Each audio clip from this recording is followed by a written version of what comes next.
ஏமாத்துறது என்ன இல்ல, அது எங்க எல்லாம் வருது அது கூட ஹராம். ஏமாத்துற மாதிரி வரக்கூடிய எல்லா விஷயங்களும், எந்த ஒரு பொருட்கள் வாங்கல உன்னைய நீ அவன் ஏமாத்துற மாதிரி வந்தாலும் சரி, நீ அவனை ஏமாத்துற மாதிரி வந்தாலும் சரி, அதை தொடாத. அந்த வியாபாரம் தப்பு. ஏமாறுவதும் தப்பு, ஏமாற்றுவதும் தப்பு. ஏமாறுவது என்ன நிறைய இருக்கிறது. அல்லாஹ் குர்ஆன்ல இந்த ஏமாத்துற அளவு நிர்வாகிகள்ல மோசடி செய்யறாங்கல்ல, அது ஒண்ணு மட்டும் தான் அல்லாஹ் குர்ஆன்ல சொல்றான். அந்த மாதிரி தான் ஏமாத்திட்டு இருந்தாங்க. ஆனா இப்ப அட்வான்ஸா நிறைய ஏமாத்துறாங்க. அதெல்லாம் ஹதீஸ்கள் நமக்கு தெளிவாக தெளிவுபடுத்தப்படுது. குர்ஆன்ல அல்லாஹ் என்ன சொல்றான்னு கேட்டா, வஅஃபுல் கைல வல் மீசான், நீங்கள் அளவு நிர்வாகிகளை முழுமையா கொடுங்க.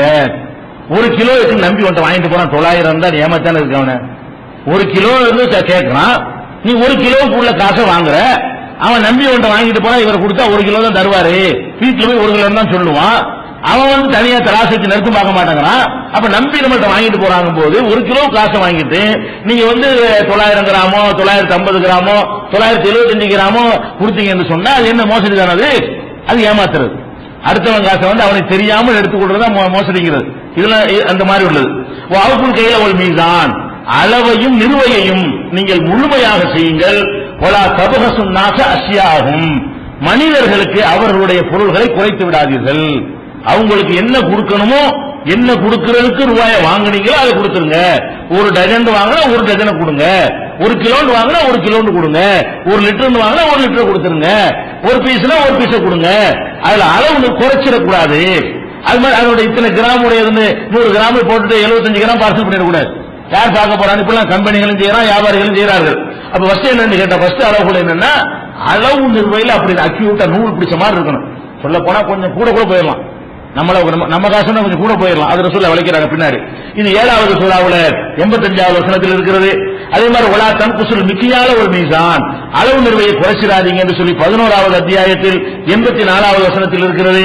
அதே இதுல 85வது வசனத்துல ஷுஐப் அலைஹிஸ்ஸலாம் தன்னுடைய சமுதாய மக்கள்கிட்ட போய் சொல்றாங்க, யா கோமி அவுஃபுல் கைல வல் மீசான பில் கிஸ்தி, அளவு நிர்வையை முழுமையாக கொடுங்கள், நீதியான முறையில் முழுமையாக கொடுங்கள்.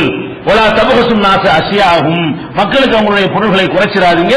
வலா தஅஸு ஃபில் அர்தி முஃப்ஸிதீன், பூமியில குழப்பம் பண்ணி, இது குழப்பம்னு சொல்றாங்க, பூமியில குழப்பம் பண்ணி தெரியாதீங்க. அளவு நிர்வையில குறைபாடு செய்வது பூமியில செய்யற ஃபசாது, இது பெரிய குழப்பம். 11வது அத்தியாயத்துல 85வது வசனத்துல சொல்லி காட்டுறான். அதே மாதிரி வஅஃபுல் கைல இதா கில்தும், நீங்கள் அளந்து கொடுப்பதாக இருந்தால் அளவை முழுசாக்கு, அளவு அளக்கிற டெக்னிக்கலா வச்சுக்கிறாங்க. மரக்கால் அளப்பாங்கல, அளக்கிறதையே 1 மரக்கால் நம்ம கண்ணு முன்னாடி அளப்பான். வீட்டுல போய் பார்த்தீங்கன்னு சொன்னா அது 1 மரக்கால் இருக்காது. எப்படி தெரியாது. நல்ல மரக்கால்லாம் கரெக்டா தான் இருக்கு. மரக்காலே செட் பண்றவனா இருக்கான், படியிலே செட் பண்றவன் இருக்கிறான். போய் தராசுல புளியை பின்னாடி ஒட்டி வச்சிருவான். 50 கிராம் புளி அந்த பக்கம் ஒட்டிட்டு இருக்கு தூர்ல. அப்ப 50 கிராம் கல்ல போட்டா என்ன செஞ்சிடறேன், 50 கிராம் கூட இருக்கும்ல, இந்த பக்கம் பொருள் போடுற பக்கம் 50 கிராம் ஒட்டி வச்சிருப்பாங்க.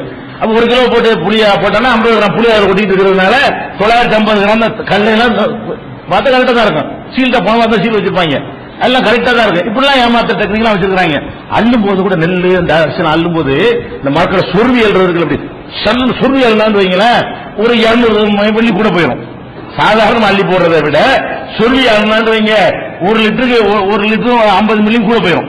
ஒரு 4 லிட்டர் வைத்தா 4.5 லிட்டர் வந்துடும். அந்த மாதிரிலாம் அந்த அளக்கிற டெக்னிக் இருக்கிறது.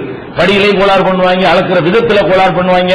அந்த மாதிரிலாம் கல்லுல தேய்ச்சி வச்சுக்கிறாங்க, நெருக்கிற கல்லுல தராசுல கோளாறு. இது எல்லாத்துக்கும் என்ன சொல்றது, ஒரு ஜினோபில் கிஸ்தாசில் முஸ்தகீம், நேர்மையான தராசு வைத்து நெருங்கல். நல்லா சொல்றான். அளவு நிறைய முழுசா கொடுத்துருங்க. கொடுத்துருக்கோம்னா உங்க தராசு சரியான, நீங்க கூட ஏமா தராசு வாங்கிடலாம். உங்க தராசு உங்களுக்கு சரியா இருக்கா, உங்க படிக்கல் கரெக்டா இருக்குதா, ஒரு ஜினோபில் கிஸ்தாசில் முஸ்தகீம், நேர்மையான தராசை கொண்டு நெருங்கல். 17வது அத்தியாயத்துல 35வது வசனத்திலையும் சொல்லி காட்டுகிறான். இதே கருத்தை 26வது அத்தியாயத்துல 183வது வசனத்திலையும் சொல்லி காட்டுகிறான். இதே கருத்தை 6வது அத்தியாயத்துல 152வது வசனத்துல சொல்லி காட்டுகிறான். இதை விட ஒரு கரு எச்சரிக்கை எல்லாம் பண்றான். இதெல்லாம் நிறுத்து கொடுங்கன்ட்டான். இப்ப என்ன செய்யறான்னு கேட்டா, இப்படி செஞ்சா என்ன நடக்கும் தெரியுமா, நீ என்னமோ நம்ம 50 கிராம் எடுத்து பெரிய என்ன பெரிய குற்றமா, இது பெரிய பாவமா, நம்ம நல்ல கிட்டலாம் பண்றோமே, தொழுவெல்லாம் செய்யறோமே, தான தர்மம் கொடுத்தானே செய்யறோம், மாசா காசு கொடுக்குறோமே, இதெல்லாம் ஒரு பெரிய மேட்டரா அப்படின்னு நம்ம நினைத்தால் ஏமாந்து போயிடுவோம். அல்லாஹ் சொல்றான், வயலுன் லில் முத்தஃபிஃபீன், அளவு நிர்வாகிகளே குறைவு செய்கிறார்களே அவர்களுக்கு நரகம் இருக்கிறது.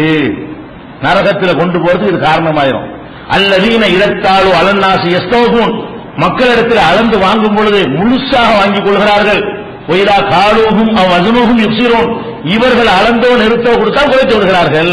அங்கிருந்து வாங்கும்போது மட்டும் கரெக்டா வாங்குற, திருப்பி கொடுக்கும் போது என்ன செய்ய மாட்டேங்கிற, ஒழுங்கா கொடுக்க மாட்டேங்கிற. அலா எழுன்னு உலாய்க்க, இவர்கள் எண்ணி பார்க்க வேண்டாமா, அன்னகும் மபூசுனல் யௌமின் அலீம், மகத்தான ஒரு நாளில் அவர்கள் எல்லாம் எழுப்பப்பட போகிறார்கள். யௌம யக்கூமுன் நாஸு ரப்பில் ஆலமீன், அகிலத்தின் அதிபதியாகிய அல்லாஹ்வின் முன்னிலையில அவர்கள் நிற்க வேண்டிய நாள் ஒன்று இருக்கிறது என்பதை எண்ணி பார்க்க வேண்டாமா? நீ இன்னும் ஏமாத்தி போயிடலாம்டா, ஏன் முன்னாடி நிக்க ஞாபகம் வச்சுக்க, இதெல்லாம் கவனிச்சுட்டு இருக்கு, இதெல்லாம் கேள்வி கேட்பேன், பாயிண்டா நோட் பண்ணி வச்சிருக்கிறேன், ஏன் முன்னாடி வந்து நீ நிக்கணும்னு நீ எண்ணி பார்க்க வேண்டாமா? அதை பயப்படாம நீ ஏழை மக்களை சாதாரண மக்களை ஏமாத்தினு சொன்னா உனக்கு நரகம் தான் என்று சொல்லி 83வது அத்தியாயத்துல 1, 2, 3, 4 ஆகிய வசனங்கள்ல அல்ல கடுமையான எச்சரிக்கையை நமக்கு தருகிறான். அதனால இந்த அளவு நிர்வாகிகள் விஷயத்துல மோசடி செய்யக்கூடாது என்பது ஃபர்ஸ்ட். ஏமாத்துறது எல்லாமே ஏமாத்துறேன்னு என்ன அர்த்தம்? அவன் முழுசா இருக்குன்னு அவன் நினைக்க அதுக்கு மாற்றமா இருக்கிறது ஏமாத்துறது என்பது. இது சரியான பொருளை நாம நினைச்சு கொடுப்போம், அவன் நினைச்சு வாங்கிட்டு போவான், இதுல விஷயம் வேறையா இருக்கு, எனக்கு தான் தெரியும், அவன் நம்பிதான் வாங்கிட்டு போறான். ஏமாத்துறது தானே. ஏமாத்தல் என்பது எந்த ஒரு ரூபத்தில் வந்தாலும் இந்த மார்க்கம் அதை ஏற்றுக்கொள்ளாது. அது ரசூல் ஸல்லல்லாஹு அலைஹி வஸல்லம் சொல்றாங்க, நஹா ரசூலுல்லாஹி ஸல்லல்லாஹு அலைஹி வஸல்லம் அன் பையில் ஹஸாத் வ அன் பையில் கரர். ஏமாத்துற எல்லா வியாபாரங்களையும் ரசூல் ஸல்லல்லாஹு அலைஹி வஸல்லம் தடுத்தார்கள். எந்த வியாபாரம் அதுல ஏமாற்றுதல் வந்துருச்சா, ஏமாத்துறது அர்த்தம் வாங்குறவன் என்ன நினைத்து வாங்குகிறானோ அப்படி இல்லாமல் இருந்தால் அது எப்படி ஏமாத்துறது. அவன் என்ன நினைச்சு வாங்குகிறானோ அப்படி என்ன செய்யக்கூடாது, அதன் பிறகு இருக்கணும். அப்படி இல்லாம போனா அது என்னவாயிரு, ஏமாற்றக்கூடிய வியாபாரம் ஆகிவிடும் அப்படின்னு சொல்லி ரசூல் ஸல்லல்லாஹு அலைஹி வஸல்லம் அவர்கள் கடுமையாக தடுக்கிறாங்க. அதுல ஒரு உதாரணத்தை சொல்லி காட்டுறாங்க. ஒரு இடத்தை வாங்குறதா இருந்தா வேலை பேசுறது, இந்த பாரு ஒரு கல் வச்சுக்கிறது, இப்ப நான் சுண்டி விடுவேன், இது எவ்வளவு தூரத்தில் போய் விழுவுதோ அவ்வளவு தூரம் உனக்கு எடுத்துக்க 10,000 ரூபாய் அப்படிங்கிறது. இந்த கிழக்கு போய் என்ன செய்வான், சரின்னு சொல்லுவான். இது சுண்டி ஒரு வேலையெல்லாம் இருக்குது, எப்படி சுண்டி விடுவான், அது விட போகுது. அப்ப எவ்வளவு தூரத்துக்கு விழுவணும் தெரியுமா, என்ன வேகத்துல சுண்டுவான்னு தெரியுமா, இது இவ்வளவு காட்டி இத்தனை ஸ்கொயர் ஃபீட் நேராட்டுன்னு விப்பியா, நான் ஒரு கல்லை விட்டு எறிவேன், அது எவ்வளவு தூரத்தில் விழுவுதோ அவ்வளவு உனக்கு தான், நீ எனக்கு 2 லட்சம் ரூபாய் கொடுத்துறா, அது என்ன இது வியாபாரமா, இது ஒரு பிராடு, இது பித்தலாட்டம். இது அன் பையில் ஹஸாத், கற்களை சுண்டி விட்டு அது மாதிரி வாங்குற வியாபாரத்தை ரசூல் ஸல்லல்லாஹு அலைஹி வஸல்லம் தடுத்தார்கள். கற்களை சுண்டி விடுவானா இப்ப இல்லாம இருக்கலாம், அதுல போய் இதுல வைந்து பண்ணி அப்படிலாம் வியாபாரம் பண்றாங்க. என்னது, காசை வச்சுட்டு சுத்தி விடுறது, எதுல வந்து நமக்கு தெரியாது, அது இதா எடுத்து 10 ரூபாய் இதை எடுத்துட்டு போங்கன்றான். அவனுக்குதா 100 ரூபாய் வச்சு என்ன செய்வான், அவன் பென்சில் தான் கிடைக்கும். அது பென்சிலுக்கு ரேட்டை சொல்றா, வேக வாங்கிட்டு போவியா, அவன் பென்சில் ஒண்ணு, கடிகாரம் ஒண்ணு, போன் ஒண்ணு வச்சுட்டு ஒரு ரவுண்ட் டேபிள் சுத்தி விடுறான். நீ காசை வை, எதுக்கு நேரம் நிக்கிறோ அது உனக்குன்றான். நம்ம 100 ரூபாய் வச்சுட்டு 2 ரூபா கூட நிக்கும், அவங்களா 100 ரூபாய் வச்சுட்டு 5 ரூபா கூட நிக்கும். இது வியாபாரமா இது? இந்த மாதிரி எல்லாம் ஏமாத்த, என்னத்தை நீ கொடுக்குறியோ கரெக்டா இன்னதுன்னு காட்டி சொல்லு, இன்னதுன்னு தெளிவுபடுத்தாம ஒருத்தன் சொன்னீங்கன்னா அது ஏமாத்துறதானே. இது ரசூல் ஸல்லல்லாஹு அலைஹி வஸல்லம் ஏமாத்துற வியாபாரத்தையும் தடுத்தார்கள். அதே மாதிரி கற்களை சுண்டிவிட்டு வியாபாரம் பண்ற முறை இருக்குது, அதையும் தடுத்தார்கள் என்று சொல்லி சஹீஹ் முஸ்லிம்ல 2783வது ஹதீஸ்ல இருக்கிறது.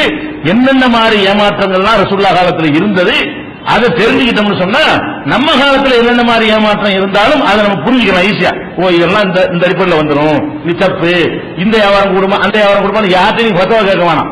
ஏமாத்துறது எத்தனை வகையில ரசூலுல்லாஹ் பார்த்திருக்கிறாங்கன்னு தெரிஞ்சுக்கிட்டா நம்ம மனசாட்சிக்கு தெரியும் இதுல ஏமாற்றுதல் இருக்கிறது. இது மாதிரி நம்மளை ஒத்துக்குருவோமா, நம்ம விளங்கிக் கொள்ளலாம்.